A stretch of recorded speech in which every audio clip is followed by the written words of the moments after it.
لم يزده ماله وولده إلا خسارا ومكروا مكرا كبارا وقالوا لا تذرن آلهتكم ولا تذرن ودا ولا سواعا ولا يغوث ويعوق ونسرا وقد أضلوا كثيرا ولا تزد الظالمين إلا ضلالا مما خطيئاتهم أغرقوا فأدخلوا نارا فلم يجدوا لهم من دون الله أنصارا وقال نوح رب لا تذر على الأرض من الكافرين ديارا إنك إن تذرهم يضلوا عبادك ولا يلدوا إلا فاجرا كفارا رب اغفر لي ولوالدي ولمن دخل بيتي مؤمنا وللمؤمنين والمؤمنات ولا تزد الظالمين إلا تبارا صدق الله العظيم.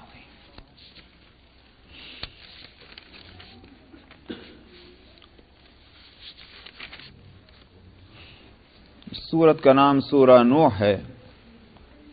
آیت نمبر 1 میں یہ نام آیا ہے، اور جیسا کہ قرآن حکیم کے مختلف صورتوں میں ہوتا یہ ہے کہ اس صورت میں کوئی لفظ یا کوئی نام آیا اور اسی نام سے، اس لفظ سے یا اس نام سے اس صورت کو موسوم کر دیا اور اسی سے وہ صورت جانی اور پہچانی جانے لگی.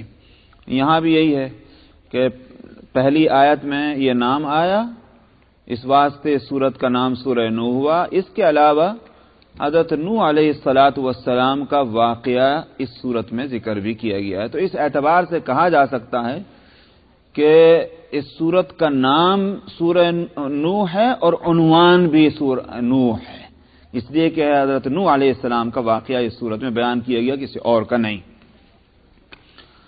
مضمون سے معلوم ہوتا ہے کہ یہ سورت مکہ مکرمہ کی جو زندگی ہے قبل ہجرت، اس میں بالکل اس وقت اس کا نزول ہوا ہے کہ جب مخالفت اچھی خاصی شروع ہو چکی تھی مسلمانوں سے، نبی کریم صلی اللہ علیہ وسلم سے، اور کفار مکہ اپنے پورے ہتھ کنڈے استعمال کر رہے تھے مسلمانوں کے خلاف اور نبی کریم صلی اللہ علیہ وسلم کے خلاف.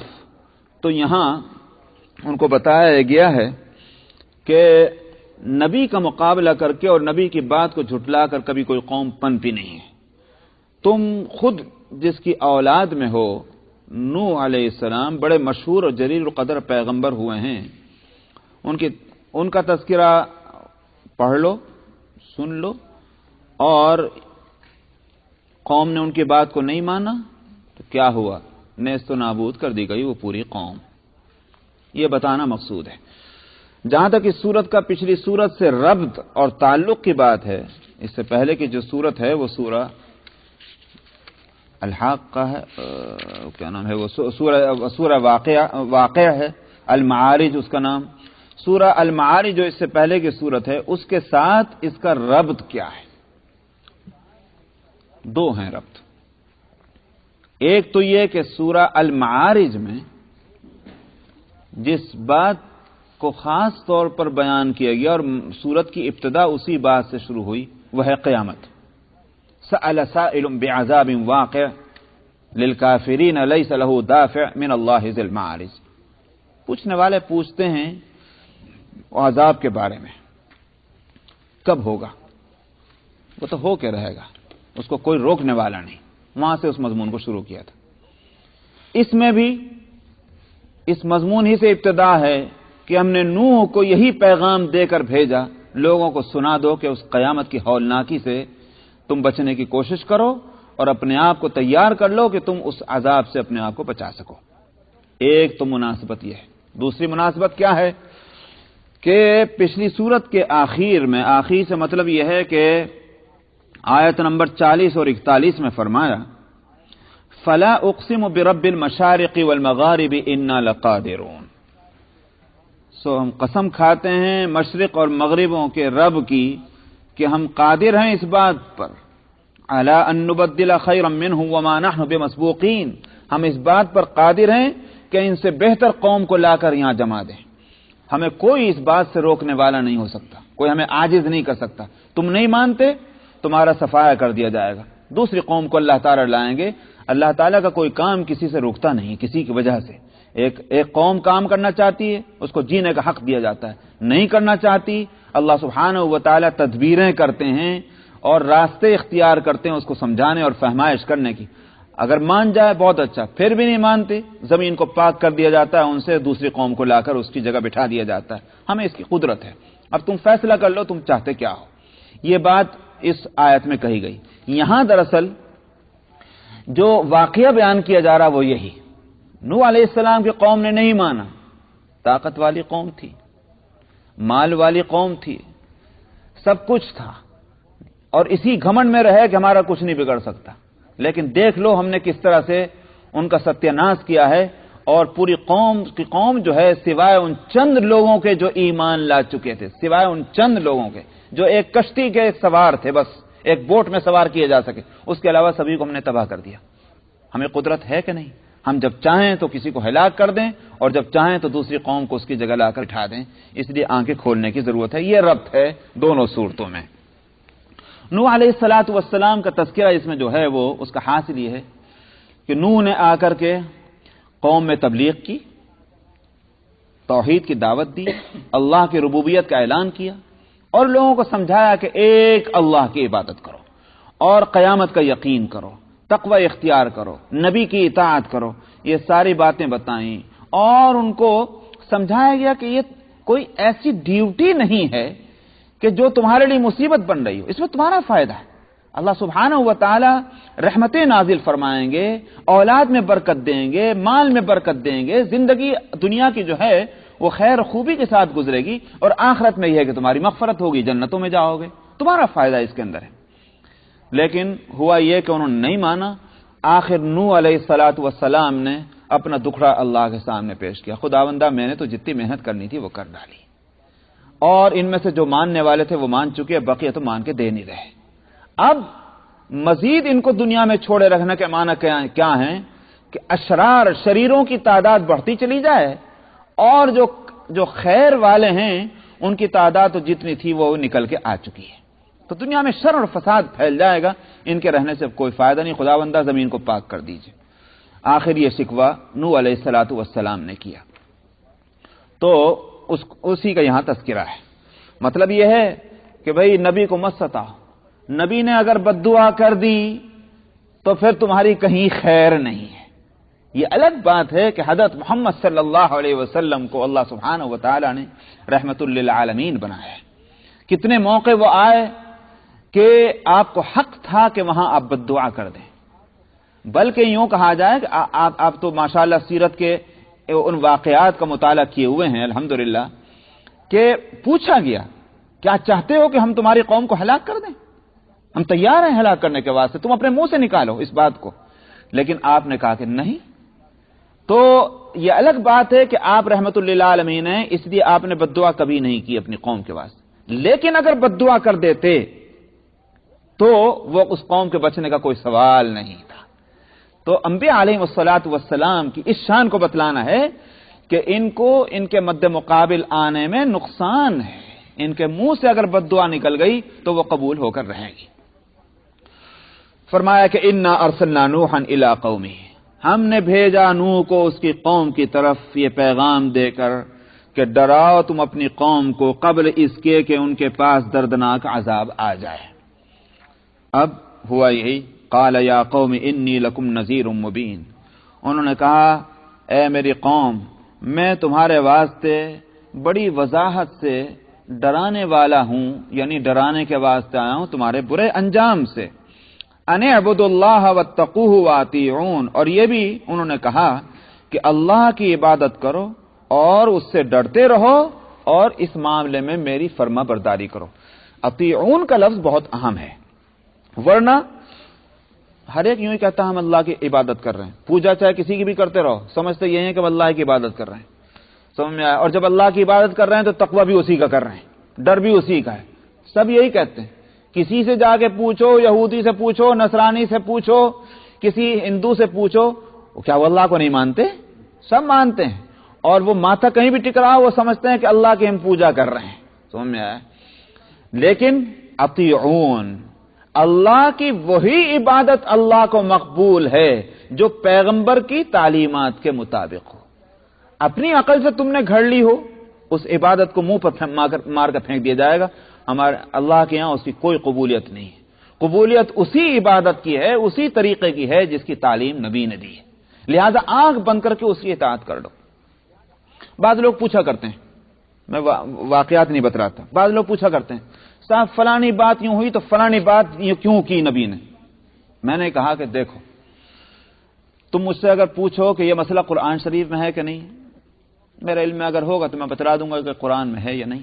تم پوچھو کہ یہ مسئلہ حدیث میں ہے کہ نہیں، میرے اگر علم ہوگا تو میں بتلا دوں گا کہ یہ مسئلہ حدیث میں ہے کہ نہیں۔ لیکن اس کے بعد اگر تم پوچھو کیوں، اس کا میرے پاس جواب نہیں۔ کیوں؟ اس لیے کہ بھئی اللہ نے جب فرما دیا، اب کیوں کا کیا سوال ہے؟ نبی نے اگر ایک کام کر لیا، ایک کام کرنے کو فرما دیا، اس میں کیوں کا کیا مسئلہ ہے؟ عبدیت جو ہے اس کے معنی کیا ہے؟ اس کے معنی اس کے سوا اور کچھ نہیں، جو بھی میں نے پرسوں کے خطبہ جمعہ میں عربی میں نے کہا تھا۔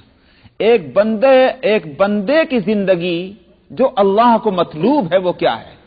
کہ ایک بندہ اس طرح زندگی گزارے جس طرح ایک غلام آقا کے سامنے زندگی گزارتا ہے۔ جب آقا موجود ہو اور اس کی خدمت کے لیے غلام کھڑا ہوا ہے، کیسی زندگی اس کی ہوگی؟ وہاں آقا کہے پانی لاؤ، پوچھے کیوں؟ اس نے کہا صاحب وہ بازار سے ذرا دودھ لے آنا، پوچھے کیوں؟ غلام کا کام کیوں کرنے کا ہے؟ سوال ہی پیدا نہیں ہوتا۔ وہاں تو وہی ہے کہ بھائی وہ الٹا حکم دے رہے ہیں کہ سیدھا دے رہے ہیں۔ غلام کا کام یہ ہے کہ اس کی تعمیل کر دے۔ ہاں اگر آقا پوچھے تمہاری رائے کیا ہے تو بے شک رائے دے دے، ورنہ جب حکم مل رہا ہے تو وہاں رائے کا سوال نہیں ہے، وہاں تو جو ہے اس کو فالو ہی کرنا ہے اور اس حکم کی تعمیل ہی کرنی ہے۔ ہماری حیثیت اس کے سوا اور کیا ہے؟ ہمارا اختیار ہے کیا؟ اللہ نے کب ہم سے مشورہ مانگا تھا تمہاری رائے بتاؤ کیا ہے کہ صاحب یہ مسئلہ اس طرح ہونا چاہیے کہ نہیں ہونا چاہیے؟ جب اللہ نے نہیں پوچھا تو ہم کیوں پوچھیں گے؟ اس لیے سیدھی بات یہ ہے کہ دیکھ لو کہ قرآن میں ہے کہ نہیں ہے، حدیث میں ہے کہ نہیں ہے، ہماری گردن وہاں جھکی ہوئی، سمجھ میں آ گیا مسئلہ، اے اللہ آپ کا شکر ہے کہ آپ نے عمل کی بھی توفیق دی، ساتھ میں اس کی فہم بھی ہم کو دے دی کہ اس کی حکمت بھی ہم کو سمجھ میں آ گئی، ورنہ موقوف نہیں ہے، ڈیپینڈ نہیں کرتا ہمارا عمل اس بات پر کہ ہماری عقل نے اس کو سمجھ لیا کہ نہیں سمجھ لیا۔ ورنہ مجھے بتائیے، میں پوچھا کرتا ہوں بے ظہر کی نماز میں 4 رکعتیں کیوں ہیں اور فجر میں 2 کیوں ہیں؟ کوئی بتا دے مجھے۔ بڑے سے بڑے دنیا کے عاقلوں کو اور فقیہوں کو سب کو اکٹھا کر لیجیے، لیکن کوئی اس کی وجہ نہیں بتلا سکتا کہ ظہر میں 4 رکعتیں کیوں ہیں اور فجر میں 2 رکعتیں کیوں، سوائے اس کے کہ نبی کریم صلی اللہ علیہ وسلم سے یہی بات ثابت ہے، اس کے سوا اور کوئی بات نہیں کہی جا سکتی۔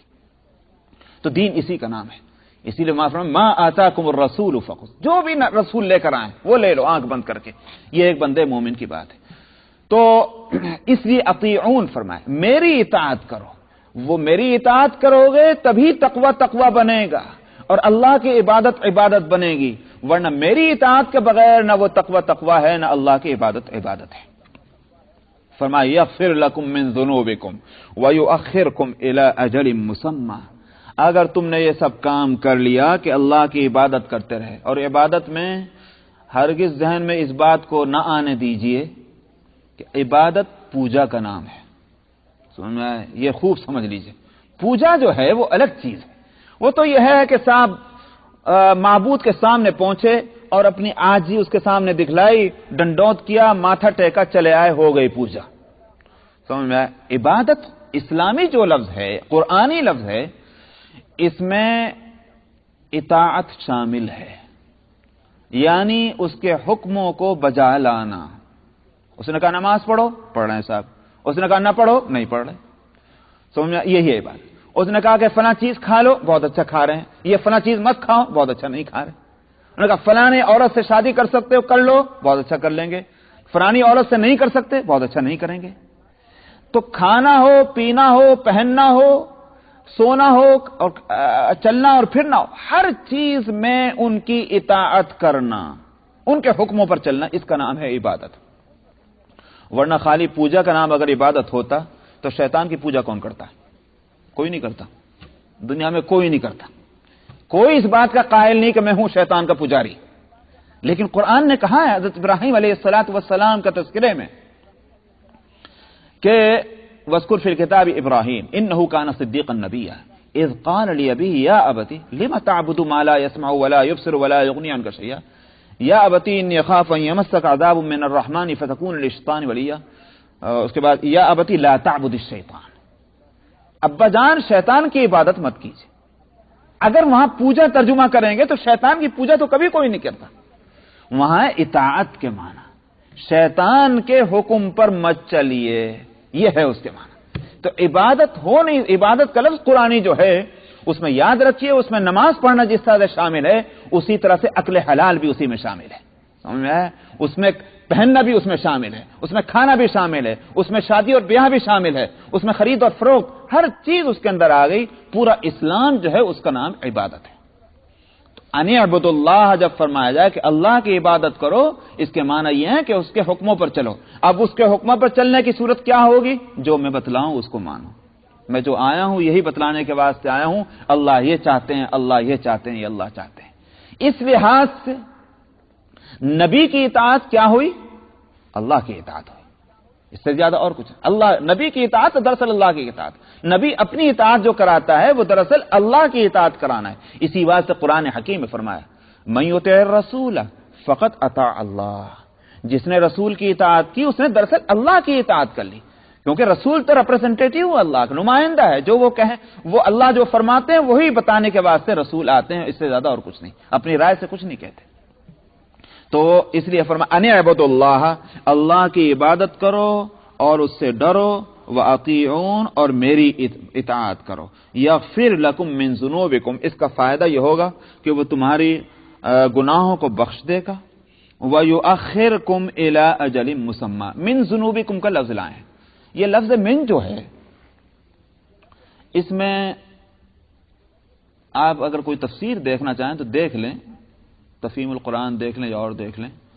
یہاں من کے اوپر کلام کیا گیا. دراصل من جو ہے عربی کا یہ لفظ، جس کا اردو میں ترجمہ تو ہم سے کر دیتے ہیں، انگلش میں جائیے تو فرام ہو جائے گا. لیکن من جو ہے عربی میں وہ صرف اتنے معنی کے لیے نہیں، بلکہ یہ معنی کے علاوہ ایک اور معنی بھی آتے ہیں، اور وہ آتا ہے بعض کے معنی میں، سم کے معنی میں، یعنی کچھ. تو اگر وہ معنی لیے جائیں تو اس کے مطلب کیا ہوگا؟ اللہ تعالیٰ تمہارے کچھ گناہوں کو بخش دے گا، یہ معنی ہوتے ہیں. تو اب بعض مفسرین نے اس پر یہ کلام کیا کہ یہاں من جو ہے وہی ہے کیا. تو مجھے جہاں تک یاد آ رہا ہے، دیکھ لیجئے گا تفہیم القرآن میں مودودی صاحب نے اس کا انکار کیا. انہوں نے کہا کہ من تبعیض کے لیے نہیں، بعض گناہ کے معنی نہیں، بلکہ یہ من جو ہے صحیح کے معنی میں مطلب یہ ہے کہ آپ کے گناہ جو ہے وہ معاف کر دے گا، سارے گناہ معاف کر دے گا اللہ. لیکن اگر من کو تبعیض کے لیے بھی لیا جائے، یعنی اللہ کچھ گناہ معاف کر دے گا، تو بھی بات غلط نہیں ہے. کیسے؟ حدیث سے یہ بات ملتی ہے. ایک صحابی آئے، عرض کیا یا رسول اللہ، میں اگر جہاد میں جاؤں پورے اخلاص کے ساتھ، ہر طرح کے دل اور دماغ کے شر سے اپنے آپ کو بچاتے ہوئے، اور دشمن کو پیٹھ دکھلا کر بھاگتے ہوئے نہیں، بلکہ پورے حوصلے کے ساتھ میں مقابلہ کروں اور میری جان وہاں چلی جائے، تو پھر میں کیا جنت میں جاؤں گا؟ میری سارے گناہ بخش دیے جائیں گے؟ آپ نے فرمایا ہاں. اور وہ چلا. آپ نے آواز دی ذرا سننا، پھر بلایا آپ نے، فرمایا الا الدین، فرمایا سارے معاف ہو جائیں گے سوائے قرضے کے. وہاکذا امرنی جبریل، اور جبریل نے ابھی آ کر یہ بات بتلائی.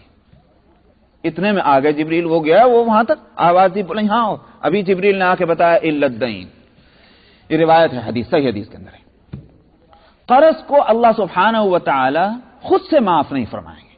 اگر قرض دار جو ہے وہ اس حالت میں دنیا سے گیا ہے کہ اس کے ذمہ قرض ہے اور اس نے وصیت بھی نہیں کی، اس کا کوئی انتظام نہیں کیا، تب اس صورت میں اللہ اس کے قرضے کو معاف نہیں فرمائیں گے. اللہ تو انصاف فرمانے والے ہیں.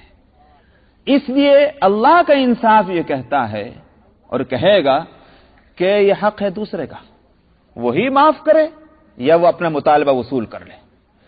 میں اس سے ہٹ کر کے آگے بڑھ کر کے میں کہوں معاف کروں، یہ تو ایک طرح کی زیادتی. اگرچہ سب کچھ اللہ کا ہے، اس کے پاس بھی کس کا دیا ہوا ہے؟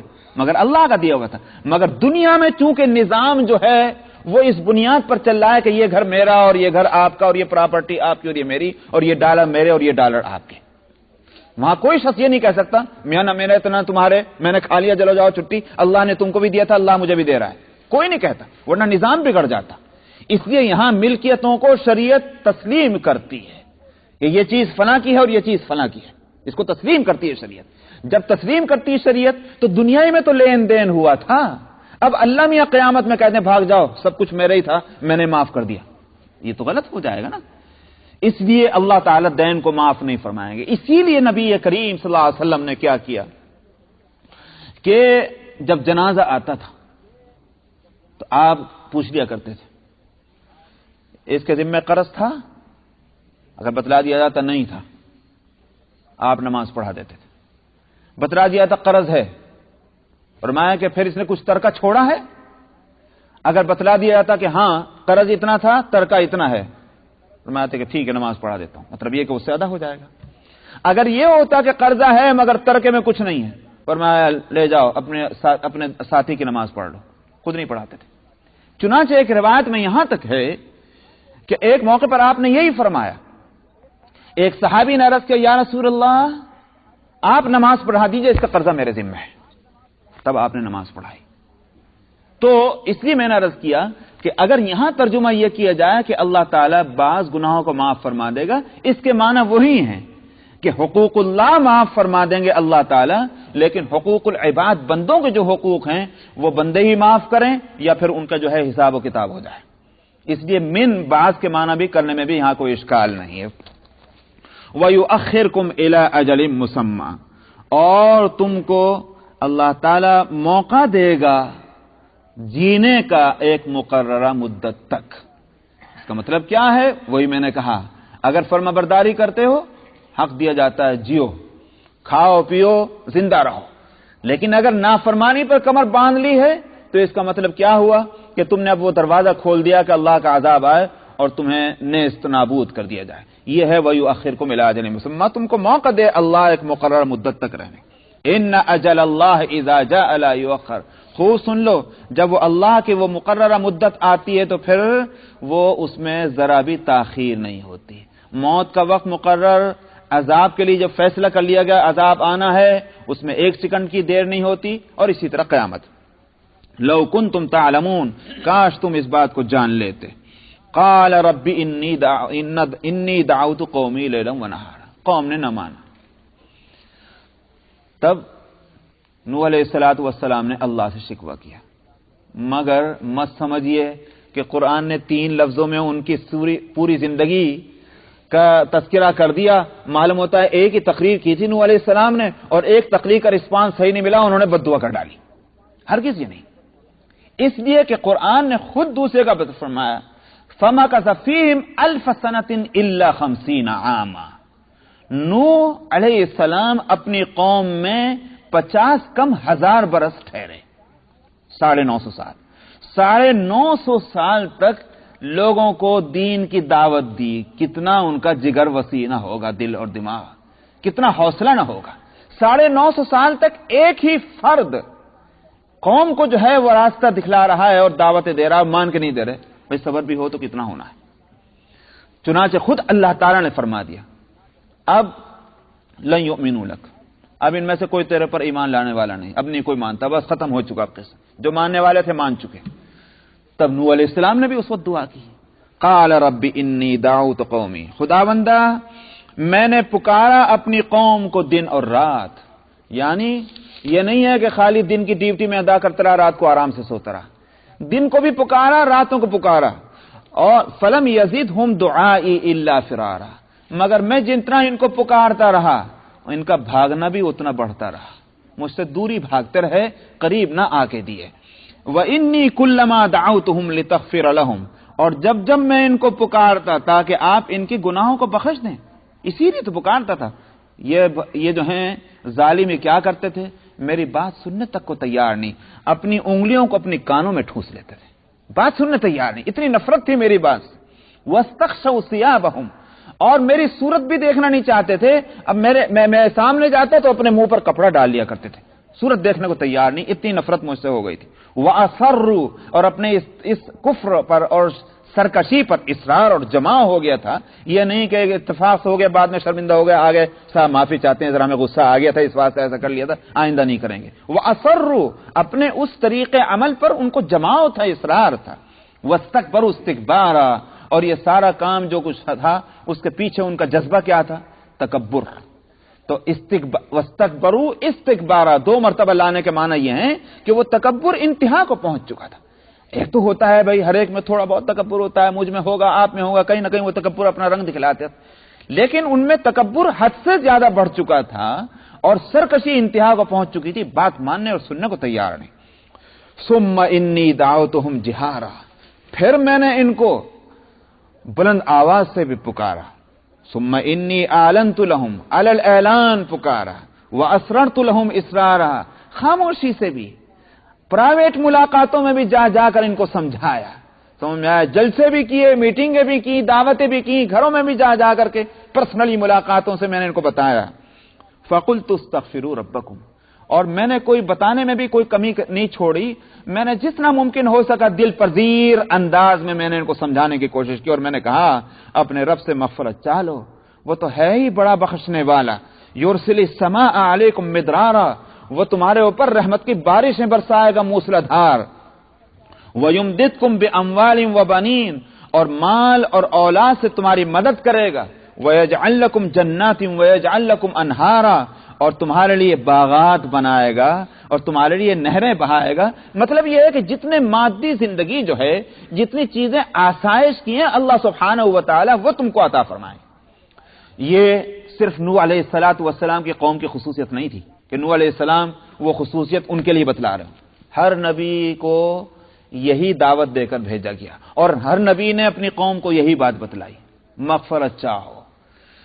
اسی لیے میں نے اب کے جمعہ میں بھی یہی کہا تھا کہ یہ جو کچھ دنیا میں آفتیں آ رہی ہیں کسی بھی نوع کی، پولیٹیکل اور سیاسی لائن سے ہوں یا وہ زمین کے اندر سے اگل رہی ہوں یا آسمان سے گر رہی ہوں یا فضاؤں سے آ رہی ہوں، اس میں تدبیر ضرور کی جائیں، تدبیروں سے انکار نہیں، مگر ایک مومنانہ تدبیر جو ہے وہ اصل یہ ہے اللہ سبحانہ و تعالیٰ سے مغفرت چاہنی چاہیے. استغفار کا اہتمام، مگر استغفار کا معنی یہ ہے کہ صاحب تسبیح لے کر کے 1000 دانے کی یا 100 دانے کے استغفر اللہ کر کے آ رہے یہ پتہ ہی نہیں. استغفار ہونا چاہیے، توبہ جس کو کہتے ہیں، التوبۃ الندامہ. اپنے جو بدعملیاں ہیں ان سے ظاہر ہے کہ میں اپنی بدعملیوں کو مجھ سے زیادہ کون جانے گا، اللہ جانے یا میں جانوں. ہو سکتا ہے کہ آپ میرے بہت سی کتنی خطاؤں کو آپ نہ جانتے ہیں، لیکن میں تو جانتا ہوں. بس خود اپنے خطاؤں کو یاد کر کے آدمی مغفرت چاہے اللہ سے، یہ بہت بڑا علاج ہے تکلیفوں کے دور کرنے کا اور راحت اور آسانیوں کے مہیا ہونے کا. چنانچہ میں نے کہا کہ ہر نبی نے یہ بات کہی. حضرت ہود علیہ السلام نے فرمایا کہ یا قوم استغفروا ربکم ثم توبوا الیہ یرسل السماء علیکم مدرارا ویزدکم قوۃ الی قوتکم ولا تتولوا مجرمین. انہوں نے کہا کہ اے میری قوم، اللہ سے مغفرت چاہو، توبہ مانگو، کیا ہوگا؟ رحمت کی بارشیں برسائے گا اور تمہاری قوتوں میں اضافہ کرے گا. تم جو کمزور ہو اور دوسری قومیں آ کر تم کو دبا رہی ہیں، آج ہمارا حال کیا ہے؟ یہی تو ہے، تعداد بہت ہے، اللہ کا فضل ہے، مگر کوئی حقیقت اس کی نہیں. جیسے نبی کریم صلی اللہ علیہ وسلم نے فرمایا تھا کہ ایک وقت آئے گا کہ ساری قومیں تم پر ٹوٹ پڑیں گی. ان الامم قد تداعت علیکم تداعى الاکلۃ علی القصعۃ. دوسری قومیں سب کو دعوت دیں گی، ارے چلے آؤ اور چلے آؤ، جیسے بلایا کرتے ہیں نا آپ کو کسی کے یہاں آپ کھانا کر دیں کہ صاحب سب کے پبلک کے واسطے یہاں کھانا ہے. اب لوگ کہیں آؤ بھائی آؤ کھانے کا انتظام ہے, آ جاؤ بھائی. فرمایا کہ ایک وقت آئے گا کہ تمہارے مقابلے میں قومیں دوسروں کو بلا بلا کر دعوتیں دے دے کر لائیں گی اور اس طرح تمہارے لقمے بنائیں گے جس طرح سے کھانے والے پلیٹ کے اندر سے لقمے بنا بنا کر کھاتے ہیں. یہ ہوگا. قال قائل او من قلت یا رسول اللہ, کسی کہنے والے نے کہا یا رسول اللہ کیا ہم بہت تھوڑے ہو جائیں گے؟ صحابہ کے سمجھ میں نہیں آیا مسئلہ. جب آپ نے فرمایا ارے ہم اپنی ہضم ہو رہے ہیں کسی سے, تو آپ فرما رہے ہیں کہ ہمارے لقمے بنا لیے جائیں گے, کیا ہم اتنے تھوڑے رہ جائیں گے؟ جانتے ہیں کون صحابہ؟ وہ صحابہ میدان بدر میں 313,000 ادھر, سمجھ میں آیا؟ غزوہ موطا میں کتنے ہیں؟ 3,000, اور مقابلے میں کتنے؟ 1,00,000. 3,000 اور 1,00,000 ریشو تو دیکھیے ذرا. جن صحابہ کے اس وقت وہ بات سمجھ میں نہیں آ رہی تھی کہ 313 ہم کیسے مقابلہ کریں گے, اپنے ڈنڈے لے کر, تلواریں بھی پوری نہیں ہیں, اور غزوہ موطا میں 3,000 ہی ہیں, وہ 1,00,000 چڑھے آئے, بھاگ جاتے وہاں سے, لیکن بھاگے نہیں, وہیں جمے رہے اور ہٹا کے لوٹے وہاں سے. تو جو صحابہ کی زندگی اس طرح کی تھی, ان کے سمجھ میں کیسے آئے گا کہ قومیں ہمارے لقمے بنا لیں گی؟ آپ نے فرمایا ایسا نہیں, بلکہ تمہاری تعداد تو بہت بڑھ جائے گی. اب تو صحابہ کی حیرت کی انتہا کہ تعداد بڑھ جائے گی اور ہمارے لقمے بنائے جائیں گے. آپ نے فرمایا کہ ہاں, اس لیے کہ تمہارے اندر جو ہے وہ حب دنیا, اور دوسری بات وہ فرمایا کہ تمہارے اندر وہن پیدا ہو جائے گا. عرض کیا رسول اللہ وہن کیا چیز ہے؟ فرمایا حب الدنیا و کراہیت الموت, دنیا کی محبت غالب آ جائے گی. بس دنیا, پڑھ رہے تو دنیا کے واسطے, سو رہے تو دنیا کے واسطے, کھا رہے تو دنیا کے واسطے, پہن رہے تو دنیا کے واسطے. سمجھ میں آیا؟ وہ جو قیامت کی نشانیوں میں بتایا کہ قیامت نہیں بلکہ عذاب کے علامتوں میں, کہ جب ایسا ہو تو پھر زلزلوں کا اور جھٹکوں کا انتظار کرنا. ان میں سے ایک بات بتلائی, وہ تو علم لغیر الدین, دین کے واسطے نہیں بلکہ دنیا ہی کے واسطے جو ہے وہ علم حاصل کرنا ہے. کوئی سا بھی علم ہو دنیا کے واسطے حاصل کیا جا رہا ہے. علم اس لیے نہیں کہ وہ علم اللہ کی ایک نعمت ہے. تو فرمایا کہ اس وقت زلزلوں کا انتظار کرنا, وہ تو ہو رہا. تو نبی کریم صلی اللہ علیہ وسلم نے فرمایا اس وقت کہ دنیا و کراہیت الموت یہ پیدا ہو جائے گی. تو اس پر میں کہہ رہا تھا کہ نبی کریم صلی اللہ علیہ وسلم نے یہ اطلاع پہلے سے دی تھی کہ صاحب. تو حضرت ہود علیہ السلام کا میں نے ذکر کیا تھا کہ ہود علیہ السلام نے فرمایا کہ وَيَزِدْكُمْ قُوَّةً إِلَىٰ قُوَّتِكُمْ, مغفرت چاہو گے تو تمہاری قوت میں اضافہ ہو جائے گا. آج جس طرح سے قومیں تم پر چڑھ رہی ہیں یہ صورت نہ ہوگی. تو اس پر میں نے مثال دی تھی جو مسلمانوں کی حالت ہے. اچھا صاحب, ہود علیہ السلام نے ایک اور جگہ فرمایا, وہاں کچھ اور بھی باتیں بتلائی گئی. ان استغفروا ربکم, سورہ ہود کے اندر پڑھ لیں, ان استغفروا ربکم انه كان غفارا, ان استغفروا ربکم ثم توبوا الیہ یمتعکم متاعا حسنا الی اجل مسمى ویؤتی کل ذی فضل فضلہ, کہ مغفرت چاہو اپنے رب سے اور توبہ مانگو, وہ کیا کرے گا تمہارے ساتھ؟ تمہیں ساز و سامان دے گا. اچھا, یمتعکم متاعا حسنا, اچھا ساز و سامان دے گا, اور ویؤتی کل ذی فضل فضلہ, اور ہر طرح کا فضل تم کو عطا فرمائے گا. دنیا میں فضل چاہیے, اسی واسطے حضرت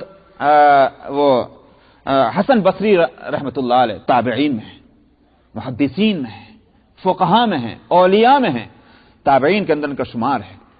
ان کے پاس ایک شخص آیا, کہنے لگا حضور بڑے قحط پڑا ہوا ہے, بارش نہیں ہو رہی, اور میں مغفرت چاہو, اللہ سے مغفرت مانگو, توبہ مانگو. چلا گیا. دوسرا آیا, اور نے کہا حضور اولاد نہیں ہو رہی ہے, دعا کے, اور میں مغفرت مانگو, اللہ سے مغفرت چاہو, وہ بھی چلا گیا. تیسرا آیا, انہوں نے کہا سرکار میرا بیوپار کاروبار بڑا گڑبڑ میں جا رہا ہے, اور میں مغفرت چاہو. کسی نے کہا جناب میری طبیعت بہت خراب ہے, اور میں مغفرت چاہو. ہر ایک کو یہ کہہ گئے. کسی نے پوچھا حضرت جو آ رہا ہے آپ ہر ایک کو یہی کہے جا رہے ہیں؟ اگر کاروبار کے لیے کہہ رہا تو بھی آپ کہہ رہے ہیں مغفرت چاہو, اگر بیماری کے لیے کہہ رہا تو بھی کہہ رہا مغفرت چاہو, قحط کے لیے کہہ رہا تو بھی کہو. تو حضرت حسن بصری رحمۃ اللہ علیہ نے قرآن پاک کی یہی آیتیں پڑھی.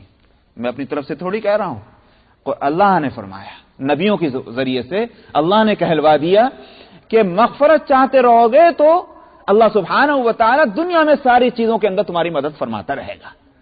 اسی لیے آج جو تباہیاں ہیں ان کا علاج قرآن کی روشنی میں اس کے سوا اور کچھ نہیں کہ واقعتاً ہمیں اپنی تنہائیوں میں, اپنے مجلسوں میں, اپنی خلوتوں میں اور جلوتوں میں اللہ سبحانہ و تعالیٰ سے سچی توبہ مانگنی چاہیے اور مغفرت مانگنی چاہیے. تو یہاں فرمایا نوح علیہ السلام نے، آپ دیکھ رہے ہیں، میں نے کہا کہ اپنے رب سے مغفرت چاہو، بلا شبہ وہ ہے بڑا بخشنے والا. یرسل السماء علیکم مدرارا، وہ آسمان سے تمہارے اوپر موسلادھار بارش برسائے گا رحمت کی. وَيُمْدِدْكُمْ بِأَمْوَالٍ وَبَنِينَ، اور تمہاری مدد کرے گا مالوں سے اور اولاد سے. وَيَجْعَلْ لَكُمْ جَنَّاتٍ وَيَجْعَلْ لَكُمْ أَنْهَارًا، اور تمہارے لیے جنت اور باغات بنائے گا اور تمہارے لیے نہریں تیار کرے گا. مَا لَكُمْ لَا تَرْجُونَ لِلَّهِ وَقَارًا، یہ بڑا عجیب لفظ ہے.